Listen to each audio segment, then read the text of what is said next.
Presidente, quero aqui primeiro dizer que ainda tinha alguma esperança que pudéssemos ter derrotado a PEC, especialmente depois que eu ouvi o depoimento do professor Cleito, a história do professor Oswaldo. Fiquei realmente sensibilizado, uma história que me tocou. Então, quando eu votei não, já tinha toda a convicção do meu voto, mais do que nunca não foi só convicção, mas foi obrigação do meu voto não.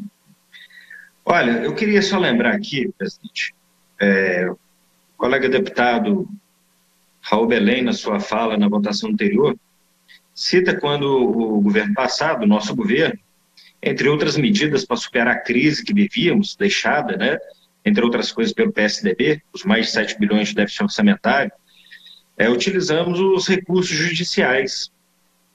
Eu quero lembrar que a operação foi uma operação legal, pactuada com o presidente do Tribunal de Justiça de Minas Gerais, um recurso que estaria imobilizado para a utilização do sistema financeiro, né, ganhando suas rentabilidades, empréstimos, spreads bancários, para cumprir uma função pública sem prejuízo desses recursos.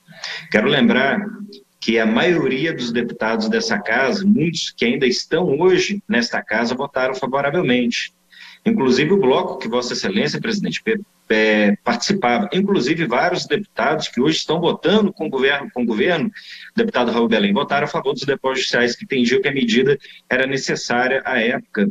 E como foi, entre outras, para poder atravessar o momento, né? E lembrar também que a condição hoje do governo Zema, ela se tornou um pouco melhor do ponto de vista financeiro, por coisas que nós deixamos. Lembrando que a liminar que suspende o pagamento de dívida com a União, ela foi ingressada no governo Pimentel, foi acolhida no final do mandato e o seu efeito no governo Zema, sem falar também da melhoria da arrecadação. Da parte da oposição, nunca houve o quanto pior, melhor. Essa é uma afirmação que não tem reflexo na realidade, na nossa vida legislativa. Lembrando que quando o governo Zema disse que para voltar a pagar em dia o servidor tinha que votar reforma administrativa, nós votamos favorável. Que quando tinha que votar o projeto da Codenig, né, nós votamos com as nossas críticas, mas votamos porque disse que o pano de fundo era ajudar o servidor. Isso não se realizou. Eu vou repetir, não se realizou. Então, presidente, ainda tem muito problema. Olha, eu fiz aqui uma fala, na fala anterior, que, veja bem, na questão dos policiais civis, não avançou tanto quanto poderia na pauta reivindicatória dos policiais. Ainda há prejuízos graves para o povo da saúde que está na linha de frente do Covid. Para os professores, o professor Cleiton lembrou muito bem, também não há conquista. Olha, a gente não podemos fazer uma fala aqui de que a reforma está ótima, maravilhosa, vai ser muito bom para você, servidor. E olha que o professor Cleiton relembra, né, que ainda não há clareza, ele nem foi informado da questão dos cálculos atuariais, que é aquilo necessário ser feito. O professor Cleiton acabou de dizer, todo mundo ouviu. Veja bem como é que, voltando a falar da segurança, como é que é a situação da segurança. A Polícia Militar, ela, e tem um impacto significativo na questão previdenciária do Estado e Folha, né? Tem alíquotas que são muito diferentes do resto das categorias de segurança. Para vocês terem uma ideia, a alíquota da PM, ela é 10,5%. Na Polícia Civil vai chegar a 16%. Pensão por morte, os policiais militares, e com justiça, e assim tem que ser, recebem 100% em todas as situações. Para a Polícia Civil, só em morte em decorrência do trabalho. O pedágio de 20% para a PM e 50% para a Polícia Civil. Na verdade, a gente queria 20% para todo mundo, tentamos, né? Era 100%, tentamos 20%. É claro que algumas coisas aqui são parametrizadas por dispositivos constitucionais, nós sabemos, mas outras eram possíveis que o governo pudesse conceder.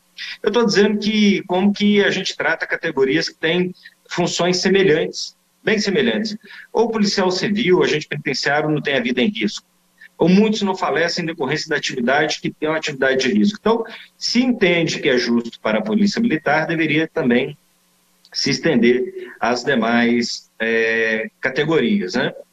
E também a Lei Federal Complementar 51, ela traz que você tem,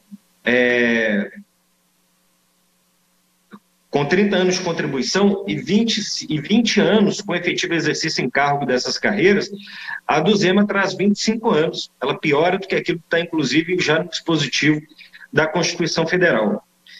Então, presidente, é isso. Por fim, as falas sempre são assim, olha, todo mundo tem que fazer sacrifício. Todo mundo tem que fazer sacrifício.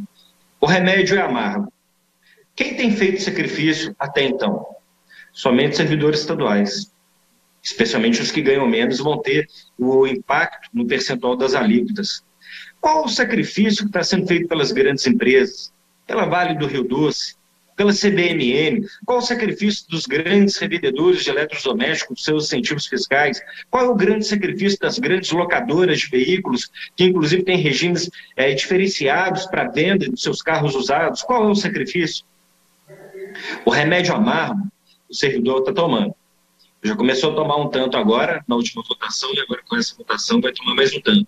E outras pautas que virão de reforma administrativa no futuro. Então, servidor e servidora, o remédio amargo vocês já estão tomando e poderão tomar em doses maiores, caso não haja uma melhor mobilização dos sindicatos, das entidades, das associações. Agora, os amigos do Zema, os grandes empresários, os beneficiários de regimes especiais de tributação, eles estão tomando um vinho doce, ou um suco doce, para quem preferir. Hoje o governador vai tomar um suco doce, ou um vinho doce, se preferir, comemorando a vitória da aprovação da reforma. E os servidores públicos do Estado de Minas Gerais tomarão um remédio amargo, que foi dito aqui. Darão a sua cota de sacrifício, mais uma vez. Então, eu quero pedir aos deputados e deputadas, ainda há tempo, para que reflitam e possam votar não ao PLC, que possam dar ou não, para que não seja sempre e somente o trabalhador que pague as contas dos problemas criados. Lembrando, viu, gente, existiu o Fundeng, que foi extinto pelo senhor Anastasia, que, como dizia o deputado Sábio Souza Cruz, na época, quando era parlamentar e debateu muito esse assunto, garfou os recursos, pescou esses recursos. E o Estado, foi a época do governo Zema, mas foi o governo do Estado, deveria recompor os recursos que utilizou dos servidores. Então, mais uma vez, faço esse apelo, pedindo aos colegas que possam votar contrário a essa matéria. Obrigado. Muito obrigado, deputado Cristiano Silveira.